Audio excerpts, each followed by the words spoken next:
officially underway. We're not at the main draw yet, but the play-ins have started and a couple of the groups already finished. 2 days, done. That's it. Just like that. You wake up in the morning, oh, Group A and B are over. Yep. Group C, underway. 2 games into their round-robin stage, and after tonight/tomorrow morning, whatever you want to Depends where you live. That's right. It'll be done.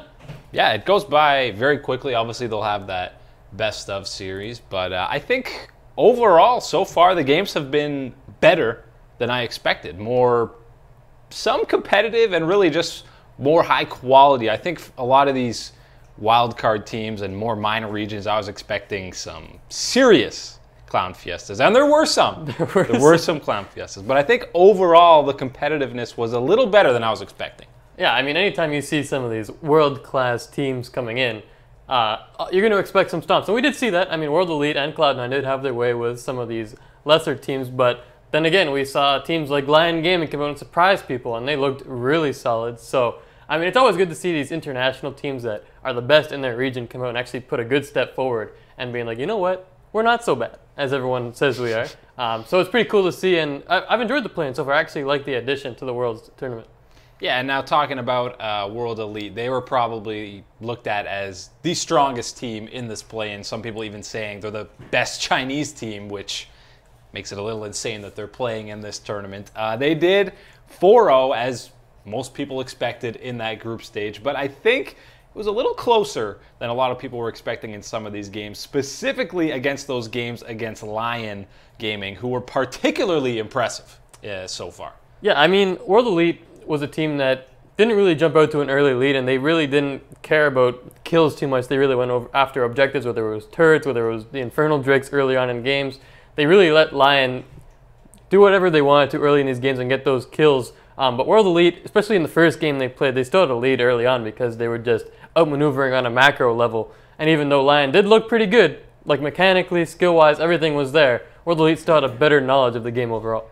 Yeah, and I think that's just kind of a testament to playing in their different regions. I think Lyon Gaming just, in their region, gets so far ahead in these early games that they don't really need to play perfectly in these mid to late game fights because they're just so far ahead and more mechanically skilled than a lot of the other teams in their region when they come up against a world-class team like World Elite. Yeah, things get a little more difficult, but even with that in mind, these games were still really close. I think both games between Lyon and World Elite, it basically came down to some outplay on the macro sense, mostly around Baron. We're going to take a look at a couple of these clips. Just the typical World Elite stuff, just knowing when to go for Baron, and a lot of the times Lyon didn't even see it coming. Yeah, I mean, in the first game, it was just another great outplay by them. They made a recognition on the map. Look, Lyon's out of position. We're just going to rush this Baron down. And then in game 2, we have a clip of it here. This Baron play is pretty smart. I mean, Lyon's got 3 guys pushing the bot wave, and as soon as it hits 20 minutes, if you're Lyon, you don't really expect any team to go for it right at 20 minutes. No one does that. No, it's just unheard of. But World Elite's like, oh look, they got 3 guys bot, our top laner's down there, he can TP up, and we're just gonna take this to Taric-empowered Q healing everybody, and then take a 20-minute Baron after being down 2k gold and just snowball from there. Outstanding play on a macro sense. Yeah, and I think to be able to do that, because Baron is so strong that early, you've got to have pretty much your whole team ready in there to do that, because you can't even like 3-man that unless you've got a specific comp and maybe a couple Mountain Drakes. So yeah, just clearly choreographed there by World Elite. And in that game, that was pretty much the turning point that World Elite needed, because a Baron at 20 minutes, trying to clear those Baron minions that early is disgusting. It's so impossible. painful. You're so weak, you can't even really like one-shot non-Baron empowered minion waves with pretty much any champion. So when they're buffed up like that, it is just a mess. Yeah, it's definitely a mess. I mean, World Elite, again, they didn't look great early, and I think there are some exploitable features, but still, guys like Xie stepping up and Mystic, those are the 2 guys to really look for on this World Elite team. Xie overall was 34 and 22 in the 4 games he played with a 13 KD. That's not bad. And then Ben and Zero mixing it up in the support role, both being different things. I like the subs in and out where Ben played Janna 2 games and had like a 39 KDA, also pretty good. And then Zero came in with Alistar and Taric. So it's nice to have supports that bring different champion pools, and you can just mix it up in that sense. Yeah, and I think Taric as a champion is something we're going to see more and more throughout not only just the play-ins, but maybe even the group stage for Worlds as well. You heard some of the casters talking about it. The fact that you can basically just spam that ardent sensor on people, which of course is a totally busted item. But, very busted. His main thing is just that ult is so insane when you have a full health Maokai charging at you, and you already couldn't really damage him before, but when he's actually invulnerable, it's just so insane. And if you have a great timing on that ultimate, it's just a complete game changer for a team fight. Pretty much even more so than like an Orianna Shockwave. It can just completely turn around and fight. So Tarek's a pick that I'm looking to see more. It's definitely an interesting pick. And yeah, as you said, invulnerable is a pretty good thing to have on your team. It's hard to beat that. Hard to do damage against someone who doesn't take damage. So yeah, Tarek's definitely a pretty cool champion. We haven't seen him a ton, but a couple of guys have pulled him out in the past. But for World Elite, 4-0 in that group. Group A, it's all theirs. Second seed going to Lyon Gaming. We'll touch on them a little bit more later. But I'm impressed. I mean, I was expecting a little bit more from them coming into this group. I expected some more one-sided stomps against teams like Lyon, but I mean, they still found a way to win these games. So overall, we'll have to see what they can do going into this best of knockout stage. Yeah, and the other top seed coming out of Group B after the first couple days, Cloud9, also 4-0. 3 pretty dominant games, I mean, no doubt in question. Yeah. And then that last game against Dire Wolves was a bot lane party, to say the least. I mean, Dire Wolves got out to an early lead, but even when they were up a couple thousand gold, it was kind of like, I mean, it's definitely still reachable for Cloud9. Right, and one of the things that the Dire Wolves weren't doing is, sure, they were getting all these kills, but they didn't really take anything after the fact. It took them until, like, the 4th dive bottom to actually pick up a turret after. So, yeah. I mean, yeah, they were really going at sneaky and smoothly in that bottom lane, but Jensen was still fine in the mid lane and kind of pushing around his opponent. I mean, he had some crazy CS differentials in these series. So it was still the Jensen show in the mid lane. You can gank sneaky and smoothly all you want. Doesn't necessarily matter. Yeah, and we've got a couple of those clips of these dives down bottom. They were absolutely relentless. Some of them basically as soon as Sneaky was getting back to lane. But what was so insane about these ganks is that, yes, Sneaky died, I think 4 times. It was like 9-3 Dire Wolves in kills. But he was still up in CS in that bot lane, which when you're dead that much, I don't really know how he could be ahead that much. But from the clips here, you can see Dire Wolves heavily focusing on that bottom lane. Maybe they thought that was a strategy that would help them out coming in this one, and it did get them out to an early lead. Yeah, and this is the first couple games. It's barely 3 minutes into this game, and Schönfire gets things started. I mean, pop all the summoners. Yeah, and once that gets going, once you lose all your summoners, it can just snowball out of control, especially when the lane is pushed, because you're going to see here a repeat gank. They're trying to break the freeze. Otherwise, you're just going to be screwed for the next 2 minutes. Yeah, that was like 45 seconds to a minute later. And I mean, when you're against a Sejuani and Alistar, that is an insane amount of CC, even early on before Sejuani has her ult. Yeah, another thing to note is that Alistar got like 3, I think all 3 of those kills, and that is not what you want. No. Imagine if that had gone to the AD carry, if the game could have been any different. I don't know. Could have been the same result, but I mean, overall, they did a great job, the Dire Wolves did, getting started, especially with some of the trash talk that was going on leading up to this series. They had a good game plan. Attack that bot lane, but they just didn't snowball it enough or move it across the map. Again, it was just keep going bot. They didn't really attack Jensen whatsoever in the mid lane. Yeah, and even when they kept going bottom, a lot of the time, as you kind of mentioned, it didn't lead to much else. Sure, you got the kill on Sneaky, but yeah, basically, if Impact isn't teleporting, he's free farming top lane. Jensen manhandling the mid lane.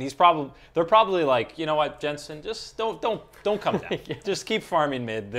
They're just gonna dive us over and over and keep going on us. You just amass a CS lead there, and then you're gonna be the main threat this game. And I mean, it worked out for them. But we've got another clip of them just more diving bottom. I mean, 3's not enough. We'll send in 4. Bring the whole team just to keep putting Sneaky, because, I mean, he was on the Kalista, which is going to be a more lane-dominant champion, but no mercy. No mercy whatsoever. Just a bot lane. This is not what you want to see. I'm an AD carry man, and this is very upsetting when everyone just starts piling in bottom.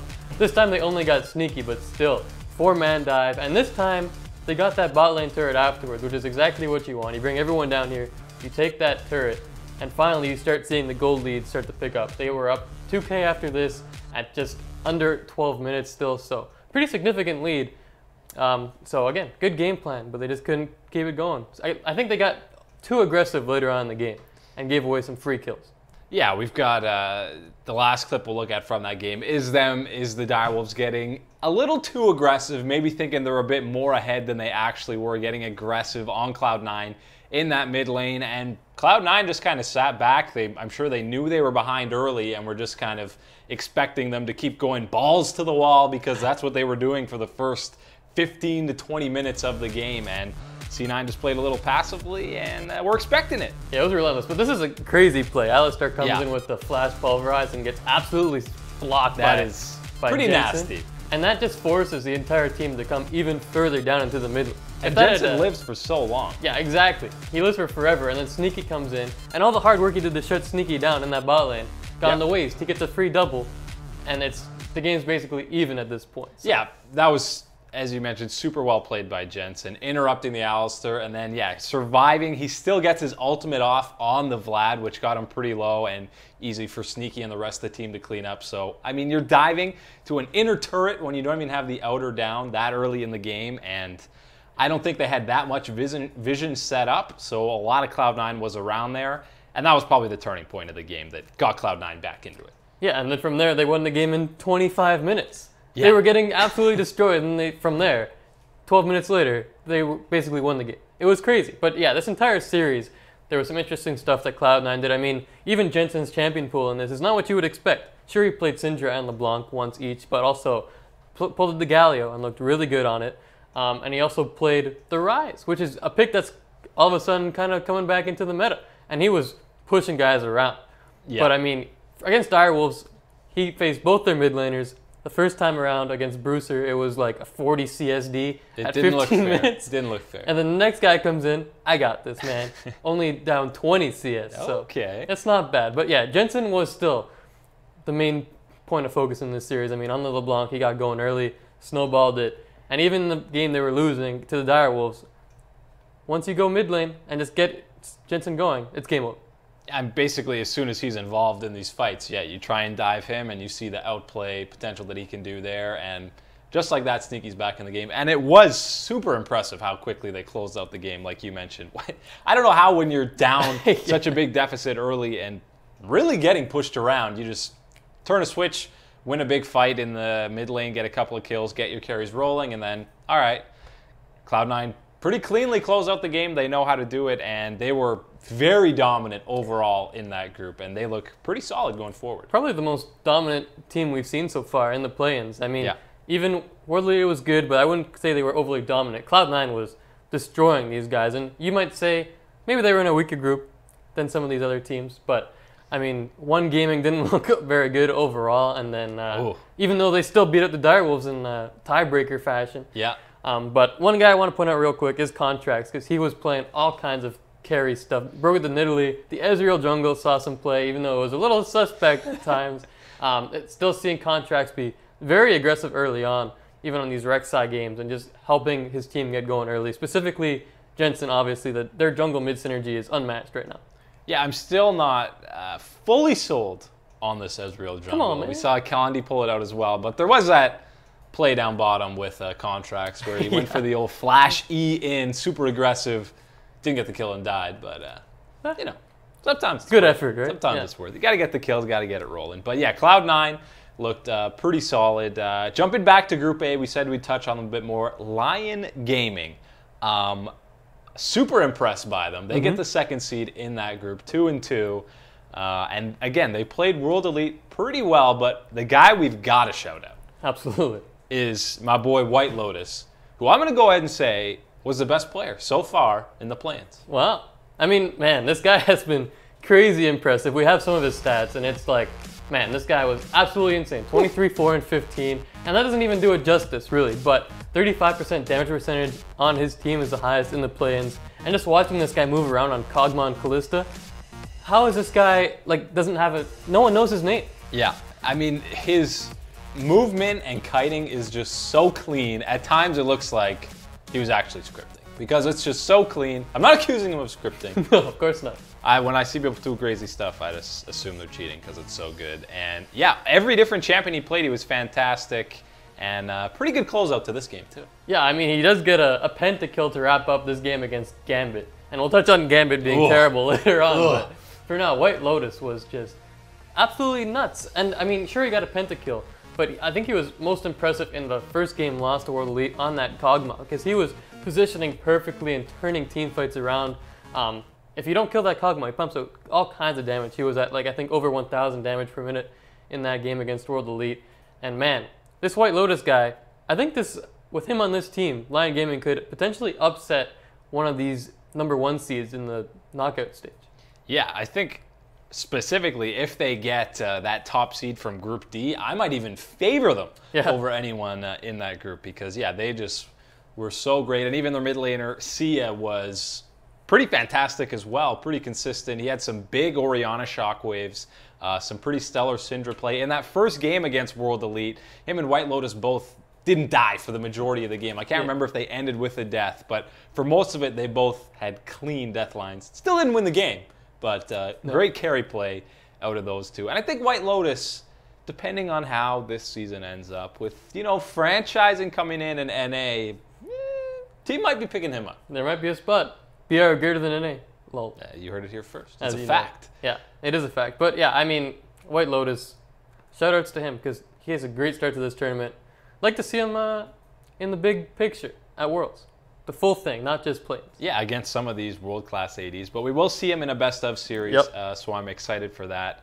Make sure you're sending in your questions throughout the show, by the way. We will be getting to those later once we go through some more of these play-in games, and we will be answering them. We will. Team you were talking about, Gambit. Oh. Now, they had some hype coming into this. People were like, you know, maybe they could have an upset. I don't know how much of this was nostalgia. You got Diamond Prox, you got Edward, you got some Albus Nox guys who made some noise at last year's World. So there was a bit of, people were like, they can get that second seed, maybe upset a first pool seed. They looked awful. They looked terrible. They looked like the worst team in this tournament. Man, I was so excited to watch Gambit come out. It's like Season 2 throwback when they were semifinalists at Worlds, and then all of a sudden, this is not a semifinals team. This is not even Albus Nox. No. Like, it's not, man, there was so much hype surrounding this team because, Avi said, people want to see Diamond Prox, people want to see Edward, but this is not the Diamond Prox that I was used to at all, especially on Gragas. Some of these plays were, like, he accidentally just spammed his keyboard with all of his fingers. He was using his elbows. Yeah, it looked like it. I mean, man, I don't know what happened, but I mean, we do have a couple clips of what Diamond Prox was attempting to do in this series. Well, I don't know what he was attempting to do. I couldn't tell you. I mean, across the board, they just looked bad. Like, I don't really have a positive for them here. I mean, going in on Kane, He just got carried into the entire team. What's going on? He pressed R and died with no one maybe close. he thought he was a little bit more fed. And when This you're is like disgusting, though. When you're messing up Gragas combos, like, oh no. Like, that's a champion that every professional jungler can play to a high level. Yeah. You have to. He's so popular, and it's not that hard to do the Gragas combo. No, but he did that more than once. It's hard to do it like that. I mean, I could do it like that. I do it like that. But I don't know what happened. I don't know if people were just overhyping them. I mean, we were both pretty excited to see them play and thought they could make some noise, but they were very bad. And I mean, I don't see that team going forward existing. I think it seems like they just kind of got the worst parts of Albus Nox, and the bad thing is Diamond looked good the last time you had seen him, like, competitively before he went to this new region. He would look pretty solid before he had visa issues and stuff like that. And, you know, they're familiar with the big stage, most of the guys on this roster, so I just really don't know what went wrong with them. This is Diamond's final form, man. It's just his final form went backwards. New and improved, but that combo is just unreal how poor that is. It looks like he just got confused with his fingers and started literally spamming all of them. He might have fat-fingered it. Oh, well, looked like it. It was awful. But yeah, I mean, Diamond wasn't the only one to underperform. Kira and Blasting, two guys that did not have good tournaments whatsoever. I know you're particularly displeased with Blasting. Well, I don't know how much to blame on him and how much to blame on stuff like picking Jhin in that team comp, but he looked so useless. He was useless. Some of that was Jhin, and I think some of that was just how he was playing. He did not look like he was at the level for this tournament as a lot of them did. I'm sure they underperformed. I know they underperformed based on what you'd seen in their home region, but disappointing from Gambit. Kira had 1 kill the entire tournament. 4 games only, but still, 1 kill is not good. Some Exile levels. That is some Exile. Shout out to Exile, who was great in his last series. Yeah. Well, good. Good. But in case you missed it, Gambit was bad. Gambit was bad. That's enough about Gambit. Yeah. Group C and D, play-ins getting, well, they started last night, this morning. Again, don't really know what it was. Fnatic 2-0. First game they played, super convincing, dominant win for them. But that second game they played, oh boy, against YG, not so great. Caps in particular, you know, the meme was he got clapped. I don't know why. It's always just you get clapped now if you're Jensen or Caps. You lose, you get clapped. But his LeBlanc has kind of been a question mark for a while now. Sometimes he has these games where he'll get camped and fall super behind. But they're still 2-0, so you're happy, right?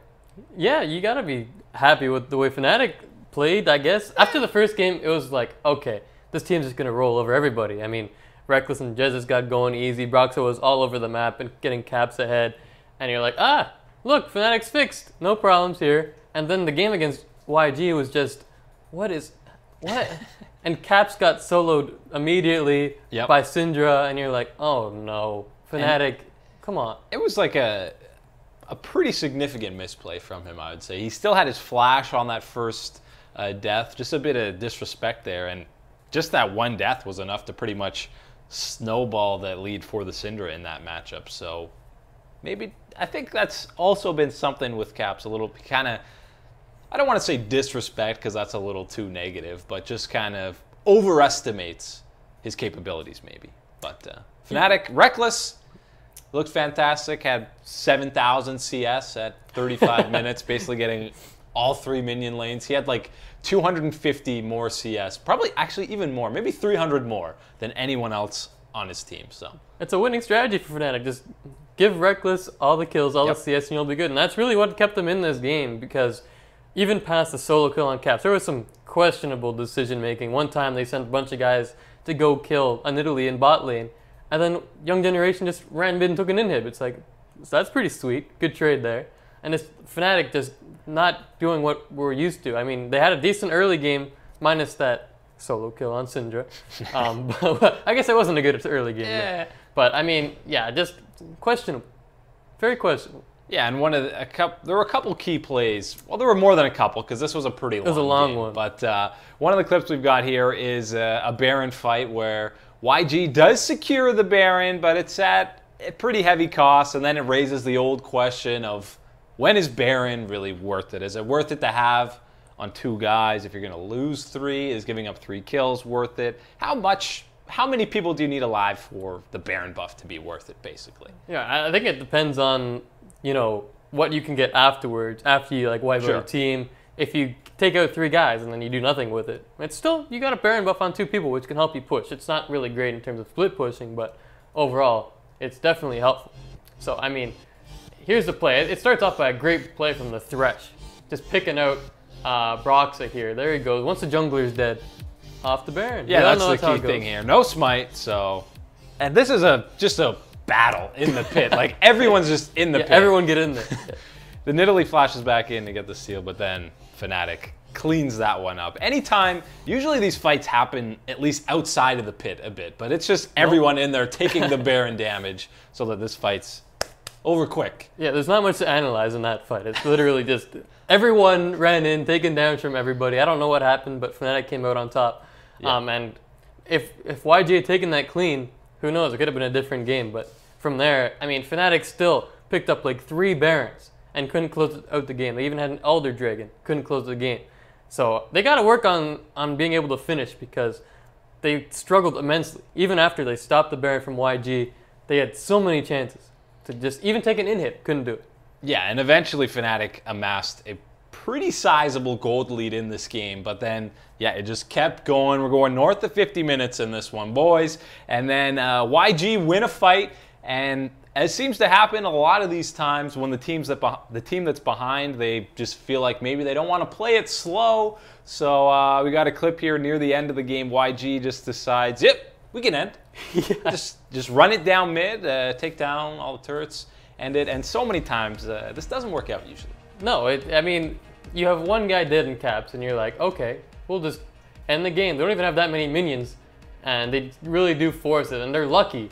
Because Jess has got a pretty good engage off, but they're going to be able to limp away without losing an actual member here. If they had lost anyone else, it would have been pretty tragic. And even then, like, this still basically resulted in Fnatic's win. Yeah, look how low everyone was. Yeah. I thought this was just done outright here. Like, it looks like they should all die here. But then there's this crazy chase that goes on. Eventually, Caps chases down the Gragas, and then you have a fantastic clip of him just walking back and forth, waiting, and then eventually, He dies to turret. He dies a turret. There's a 70-second death timer.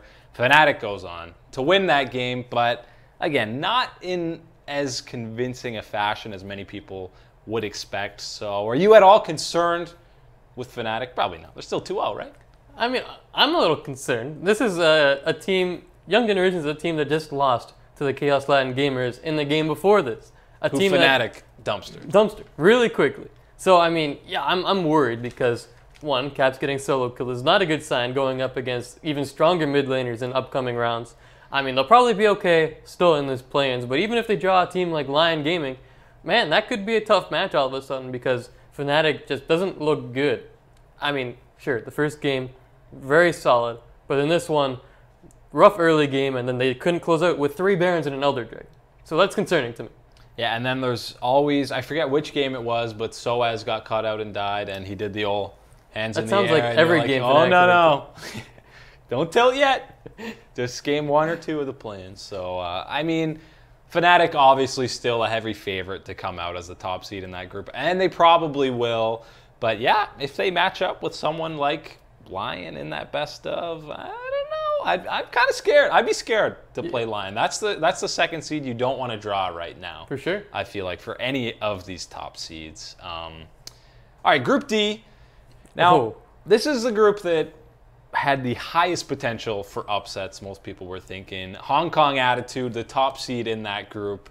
But, you know, people thought maybe some second seeds could beat them, or maybe even Fenerbahce could take that top seed from them. And the first 2 days, Fenerbahce looked pretty good. They looked okay. I'm not going to go ringing their bell. Yeah, their record is 2-0, but man, especially the first series against HK Attitude, they had to really pull out some crazy plays to pull down that win. But HK, I just want to see them go far because their logo is badass. It's a cool alligator with sunglasses. Come on. That's a dragon, man. It's not an alligator. Isn't it? That's up for debate. Alligators Tell us what you think it is. Alligators don't stand on 2 feet. Well, dragons should be flying and stuff. I didn't see wings on the dragon. Ah, those wings. It's just so small you can't tell. I don't know. It's a dragon, but please let us know. Is it a dragon or an alligator? Maybe a crocodile. Maybe that's probably what it is. No. We're both wrong. No, it's a dragon. All right. Yeah, that first game, basically it came down to, and we'll look at these clips, it came down to a couple of Baron steals that Fenerbahce got, and really shouldn't have had either. But, you know, these teams, sometimes you like to toss up a 50-50, and the second one was more like a 90-10 or a 95-5. But, I mean, yeah, Fenerbahce, again, this was the group where upsets could happen. And Fenerbahce, coming into this, by the way, Move is their original jungler. Yeah, see it. Had some issues, visa issues, couldn't come in. So Crash comes in, and he comes up big in this clip we're going to show you here. Yeah, not much practice time with the team, doesn't matter. No, Move from Gravity is not showing up right now. But yeah, I mean, it all starts poorly here because Patton decides he's going to just rocket jump into an entire team.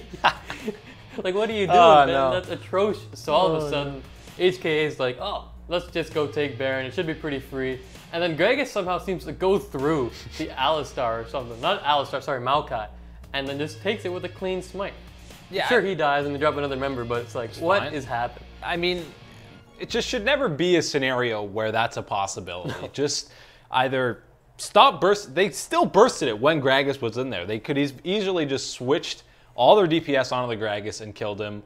Or I realize that they were trying to zone him out, and yeah, something weird happened there. I don't know. Remake this game. But just focus on zoning him so he can't actually get into the pit. So definitely not too cleanly played there by Hong Kong Attitude, and that did come back to bite them. And as for that Tristana jump in, yeah, that was really bad. But he did have redemption in a later game that we'll get to later. So there was some redemption for him. If you're a Tristana player, don't do that. Gotta get the resets, man. Oh, he really went for it. To be fair, he didn't see the other 3 members there. Okay. Didn't have vision on them.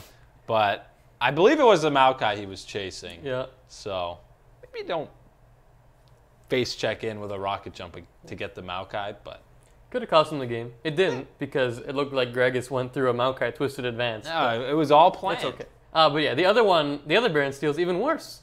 It's probably significantly worse because there's no jungler involved. There's no smite involved. Just throwing abilities over a wall. Yeah, and we've seen massive things of bursts, Orianna ults, Ziggs ults.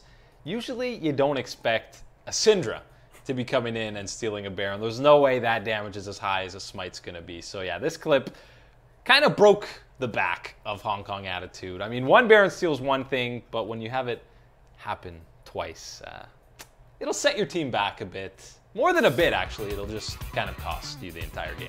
Yeah, it's definitely a feels bad man moment, but he literally just throws a QE over, and there's not even a smite coming out from HK Attitude's side. They look like it just got bursted down, and in that last tick of damage, it went to the Syndra.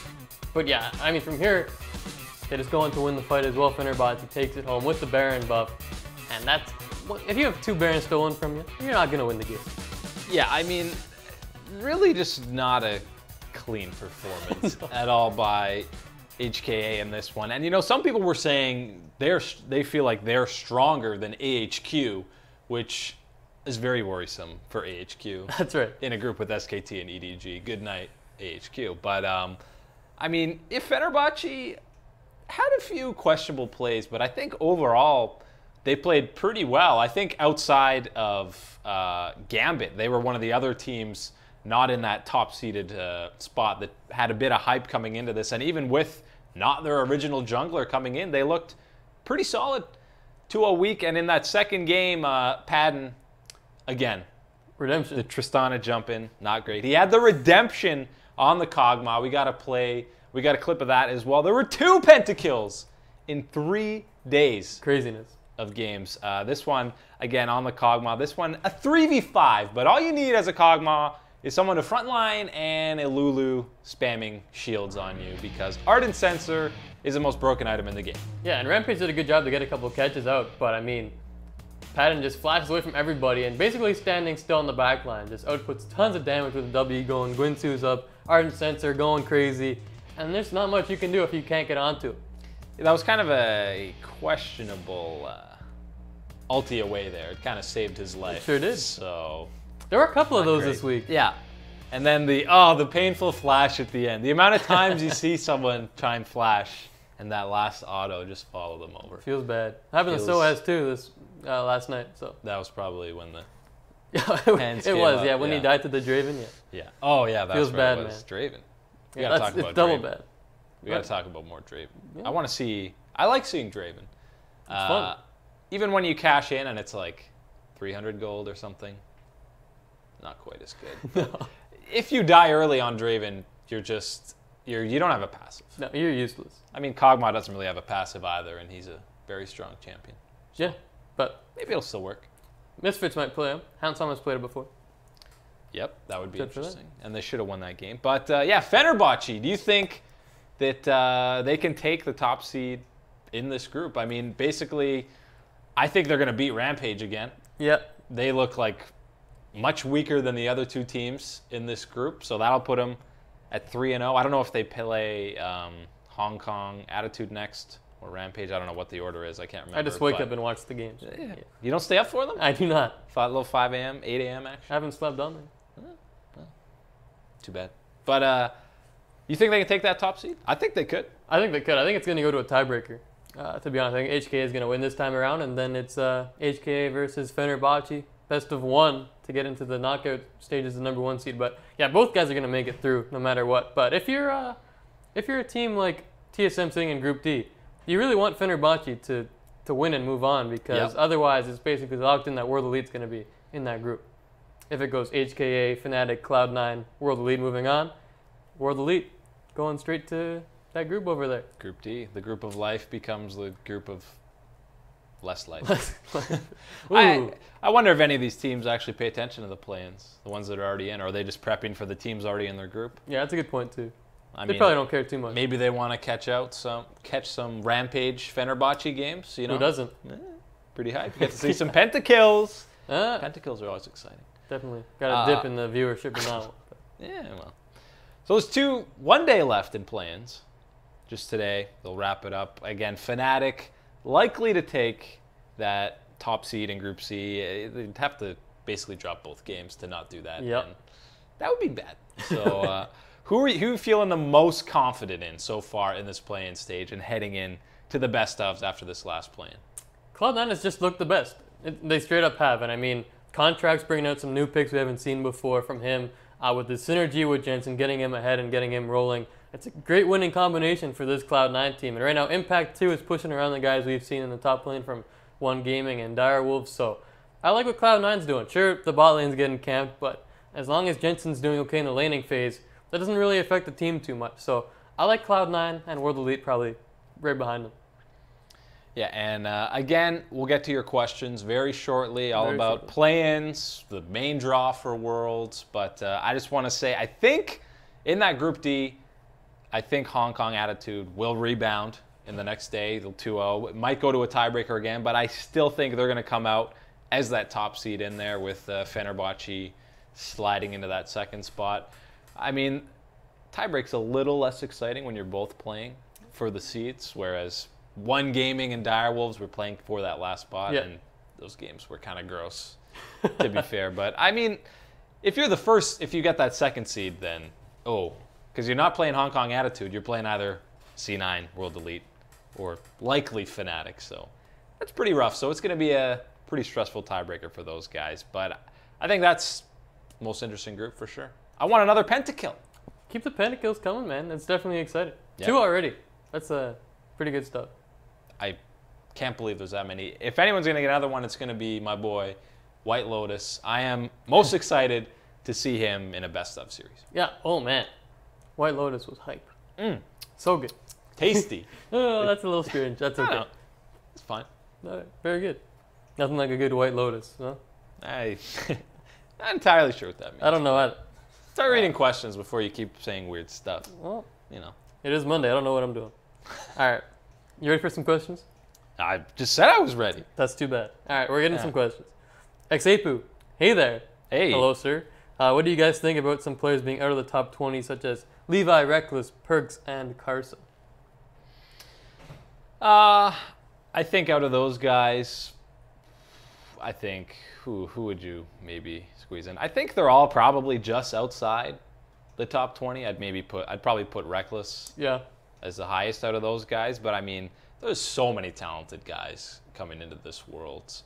I think they had Sven was like 16 or something, right? Somewhere. He was in the top 20. Was he?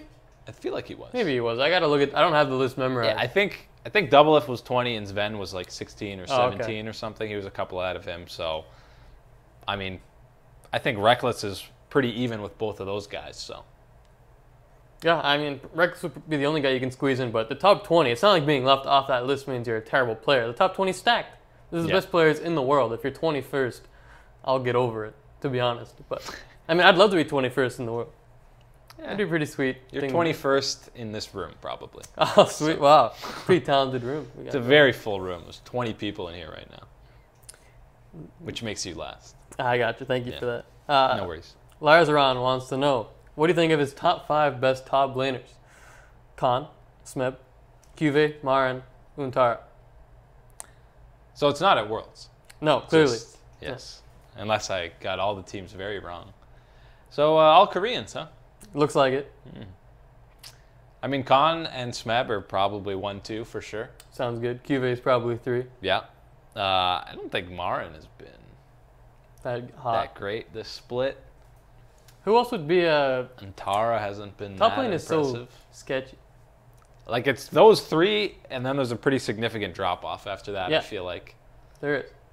I feel like there'd be people you could put ahead of Antara. I feel like Hooney's better when he's at his peak. He's just super inconsistent. Yeah, I'm drawing a blank right now, but there's definitely guys you can put ahead of Mara and Untara. Someday? Someday, yeah. You could put someday up there, I think. Slot him in, like, 5? Sure, I'm on board. I don't want to put him 4. Oh, well, you don't want to be too ballsy. Just a little bit. I like that top 3, though. It's a good top 3. All right, Shrimper. He thinks C9 and Fnatic look better than WE. What do you think? I think Cloud9 looks better.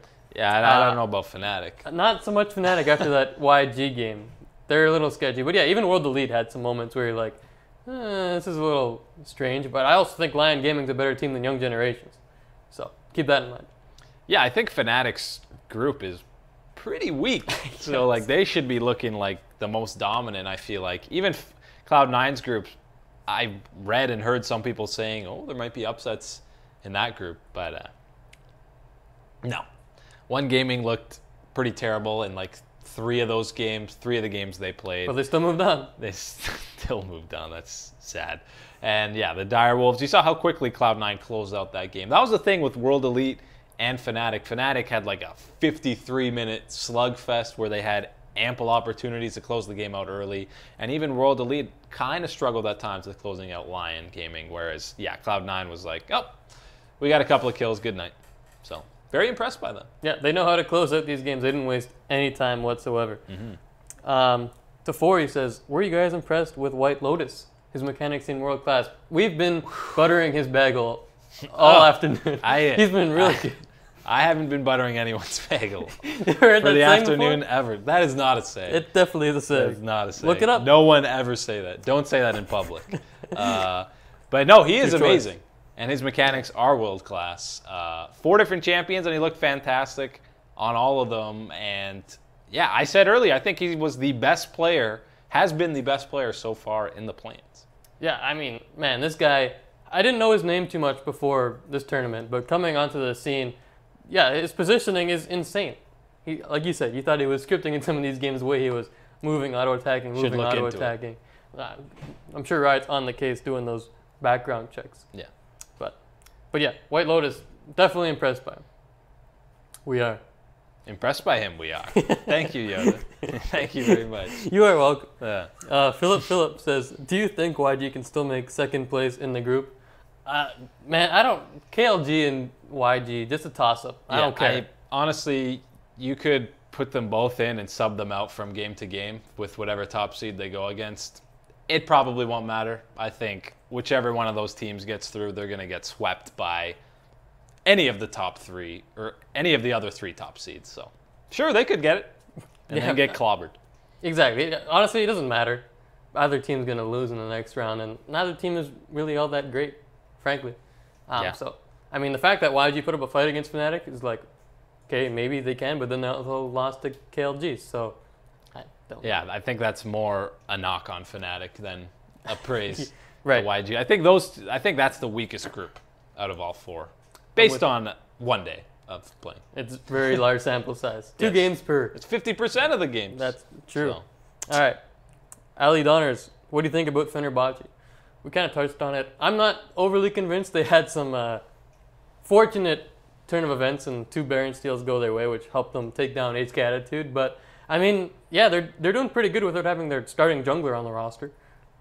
Yeah, I mean, that's pretty insane when you have a different roster than you've been playing with basically the whole split, and he comes in, has a big Baron steal, and basically swings the game in your favor. So we'll see if the synergy's still there going forward, but I think Hong Kong Attitude's going to win that next game they play because, yeah, it was kind of, I don't like to say luck, but I think when Syndra's stealing a Baron, there's a bit of luck involved.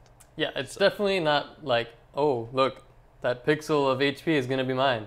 It's just, I'm tossing this and hoping for the best, and it worked out. So, Big Boy 78. Great name, great name. Do you think C9 look better with contracts on a tank or a carry jungler? The team just looks more comfortable when he's playing these Nidalee's Ezreals, even though, you know, his Ezreal's not fantastic of what we saw him, but it's still kind of a new pick, so he's probably getting used to it. But even the Rek'Sai he played wasn't a tank Rek'Sai. It was full damage. He brought the Black Cleaver, the Warrior Enchantment, everything. So I like contracts on these carry champs.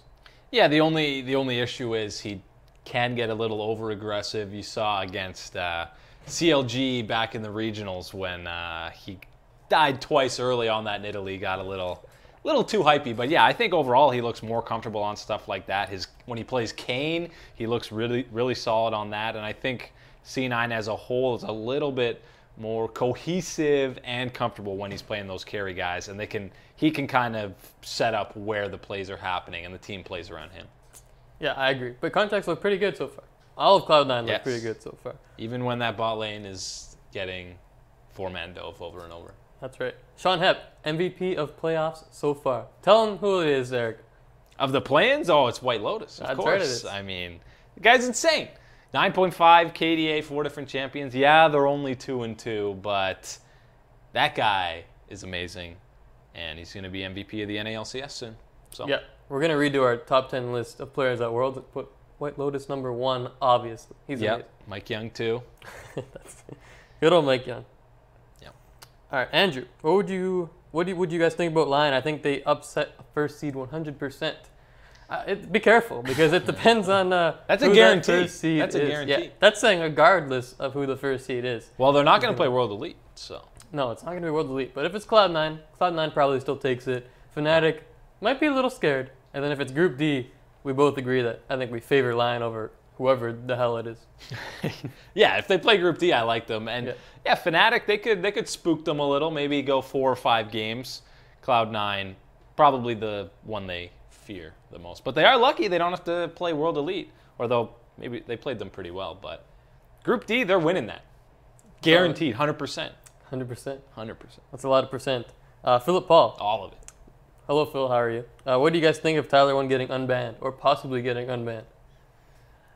He's coming to NALCS near you. Don't ban Draven. Apparently, on Twitter, I've seen he's been a very nice man. Like, backing up his teammates and whatnot. Oh, wow. Being all supportive, reformed. Good for him. Good for him. So do you think if he's going to go pro, of course. What happens when a team bans Draven? Do you think he just quits, rage quits? Probably. Yeah. I don't watch any of his streams. But neither do I. Not a fan. Not a fan? No. I've seen him play some VR games. I've never really seen him play League. I see like his videos on YouTube. I guess because he was banned, there weren't many League that videos. Would be a good reason, yeah. I guess, Riot has shown all these lifetime bans are usually not lifetime. So, yeah. Much shorter, like a year. Well, who's to define how long a life is? A year can feel like a lifetime, depending on what's going on. When I'm with you, an hour feels like a lifetime. Thank you. No For what a life it is, am I right there? It's a life. Yeah. SHA Chase wants to know, I'm going to change the subject. Will HK make a comeback by beating Fenerbahce? I think they'll win tonight. This morning? Whatever. It's so confusing. I don't know time. But yeah, I think HK will come back and win, and the tiebreaker could go either way, man. Honestly, I don't know enough about these two teams and going back to like TCL and the LMS to be like, wow, these guys have this in their back pocket or whatnot. But based on what we've seen in 2 games, both teams are shaky. Yeah. I'm not sure if Move is going to play at all in this Plains. I don't think he is. I think it's Crash. Looks like the whole time. So again, that probably doesn't hold many implications. Maybe they're better. Maybe they would have gone 0-2 with Move in this matchup. But yeah, I think Hong Kong Attitude will win when they play again and probably take the tiebreaker. But it's hard to say. Yeah, I don't know tons about this game. I think the main thing, Padden, don't jump in on Tristana. Maybe play Kog'Maw when you can't jump in. You don't have that ability. Yeah. So that's some good advice. Thanks. Listen to Eric's advice. That's right. If you have any more questions, keep sending them in. But we got a couple more from Philip Paul first. This one, you got to be creative for this one. If you guys could make your own champ, what would it be? He'd make a Genos type champ from One Punch Man. I'm not sure exactly what that is, but it's like a cyborg with huge Fire Blast abilities. Nothing fancy, just Fire Blast. That's pretty fancy in my books. That's very fancy. I don't know why they don't have a turtle champion. Well, oh dear, man. You still in the game? Apparently. I want a turtle champion, like a big sea turtle or something. I don't know what his moves would be. Something with water. All right, that's pretty cool. You'd have a bite. Snapping turtle, you know? I got you. A bite and water and a big turtle. That sounds like a pretty good champion. It does. You know what skins you could have? You could have 4 different ones, and all you have to do is change the color. You just give them the Ninja Turtle thing. That's nice. 4 skins. That's easy money, right? That's pretty sweet. Easy money. Nice. What about you? I don't know. I'm not. You're not even going to pick I'm not one. creative, man. That was not creative. I said a turtle. Pick something in the room.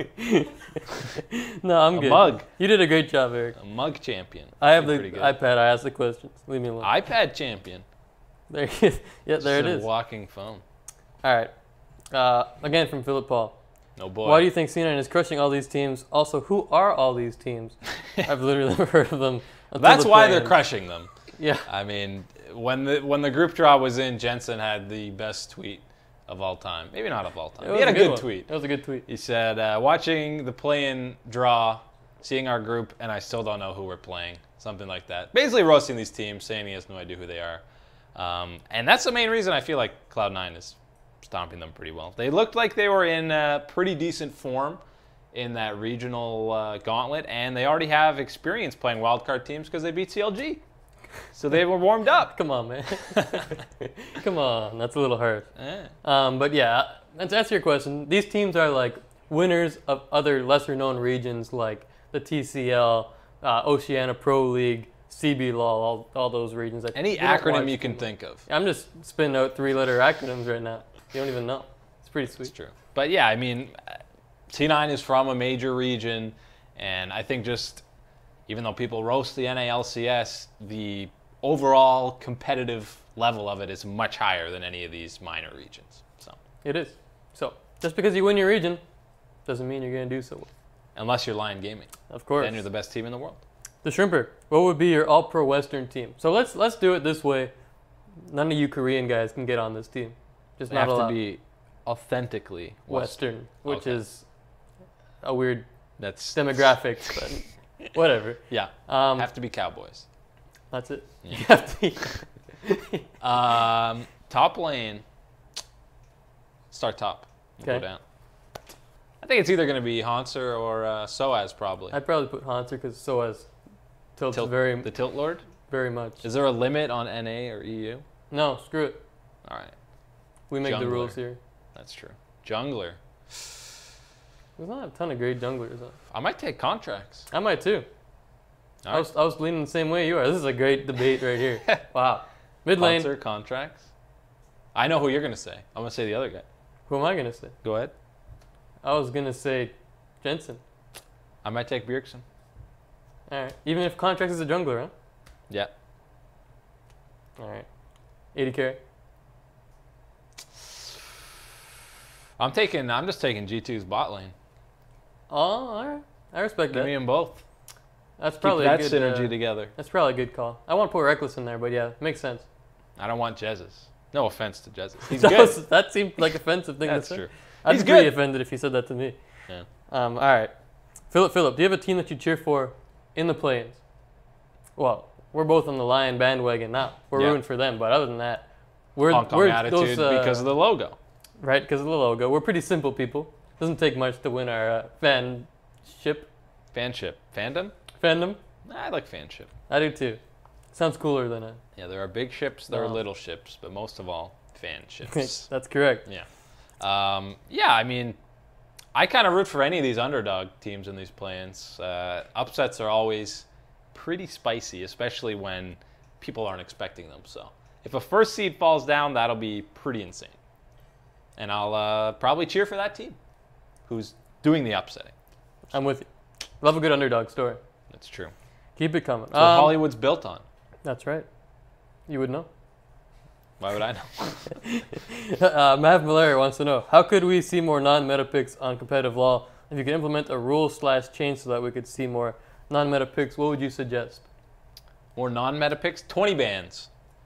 That's one way to do it. Longest pick ban. But then the meta just shifts to the next best champions. 30 bans. He wants a way to, mix it up.